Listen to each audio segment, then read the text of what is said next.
Hey everyone, welcome. I want to talk to you guys about the 5 things we do to screw ourselves from getting to a better financial place.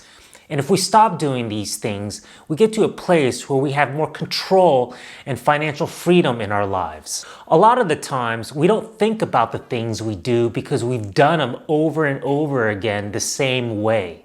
However, if our habits become our enemies from getting to where we want to go, then we have to acknowledge them and change our behavior. The great thing about it is that it's all under our control. This video was actually inspired by my dad, who was very poor growing up, but he eventually found his way to financial freedom.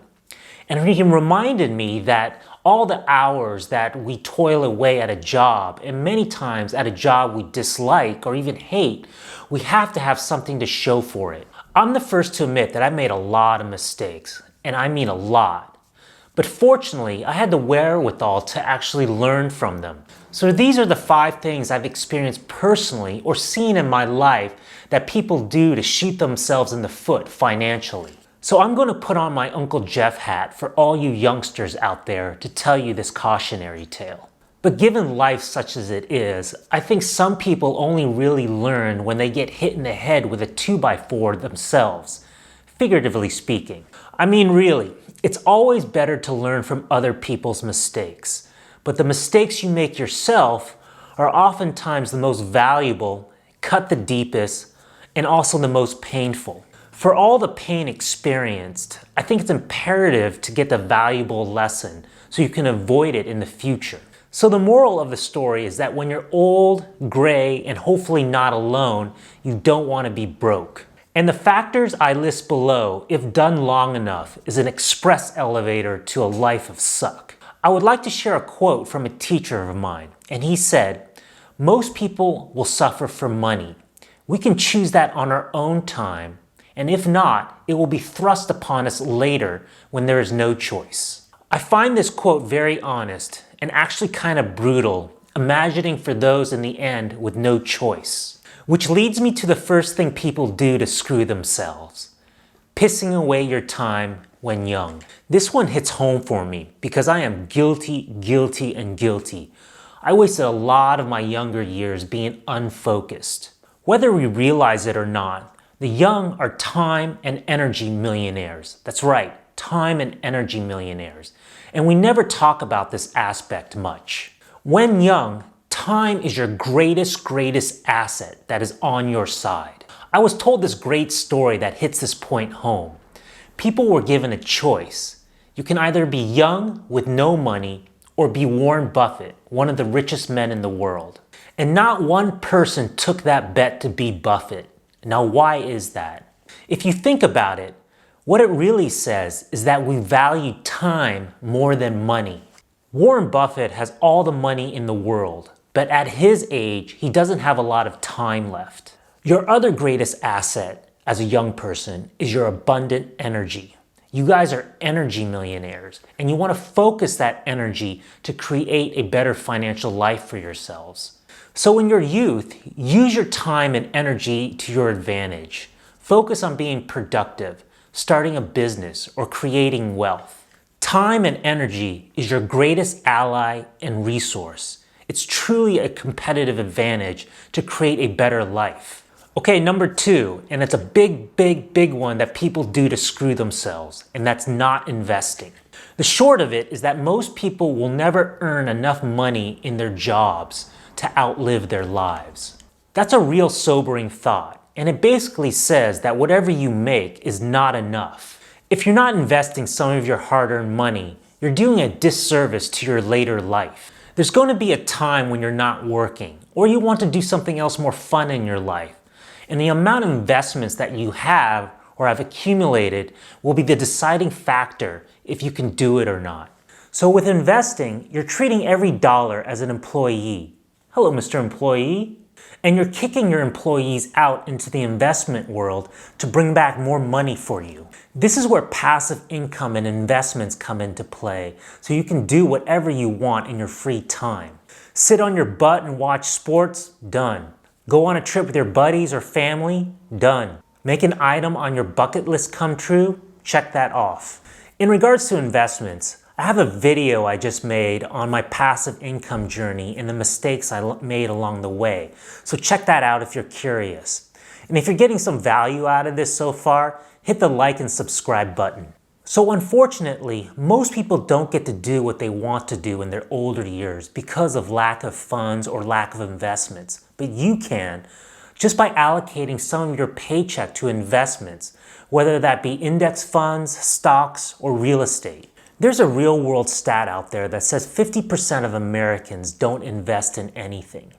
There's also another real stat out there that says 40% of Americans cannot come up with a $400 unexpected bill.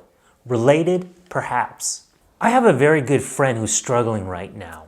He told me that when he did have money, he didn't know what to do with it, so he spent it. Think about if you worked 10, 15, or 20 years and there's nothing in the bank. For all you guys out there grinding and grinding at your jobs, in the end, you have to have something to show for it for all that sacrifice.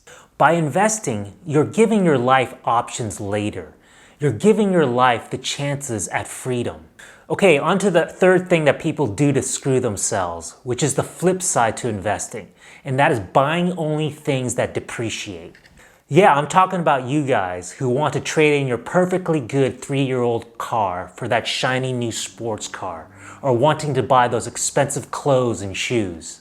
If most of your money goes into things that depreciate, it can tremendously screw up your life down the road because you're trading your money for a product that is decreasing in value over time. You don't have to look farther than buying a brand new car.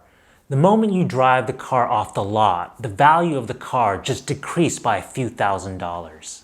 If you think about it, we get that initial high from buying that product, but then a few days or a few weeks roll by, and that thing we bought doesn't have that same shine it did in the beginning. So the good feeling is gone, and the thing you bought is losing its value every day, making you poorer. So what are things that depreciate? Cars, boats, furniture, clothes, shoes, TVs, and stereos, any consumer good you can think of. The fact of the matter is that I think modern consumer society is always trying to seduce us out of our money.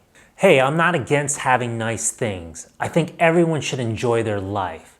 But it's important to realize that most consumer goods depreciate over time, rendering them less valuable, which can affect your financial future. Guys, if you can, reallocate some of your money to investments instead. It will give you more options and freedom in life later. Okay, the fourth thing people do to screw themselves, and that is living paycheck to paycheck. It's a disaster in waiting, but many people don't know it yet. If you're working hard, grinding away, trading your precious time on this earth for a paycheck, and then you spend all your paycheck, you're literally shooting yourself in the foot every time. Very little money in your bank account when an unexpected life surprise comes along is a very stressful situation. Conversely, having a nest egg in your bank account is truly one of the greatest luxuries in life. Lost a job? I'll be fine. Car breaks down? Okay, let's fix it. Not working out with your live-in boyfriend or girlfriend? Great, time to bounce and find your own place. So what I'm saying is that you want options in life. And living paycheck to paycheck gives you no options when a life surprise comes up. Okay, on to the fifth thing that people do to cause a life of suck. And it's one of the most important. And that's blowing your chances that you are given in life. This one also hits home for me because I've blown a lot of chances. What does blowing your chances in life mean? It means two things. Not recognizing them and not taking action when you do recognize them. In life, I've learned that it's about being in the game. It's about being an active participant in the arena. I've never seen anybody win by observing.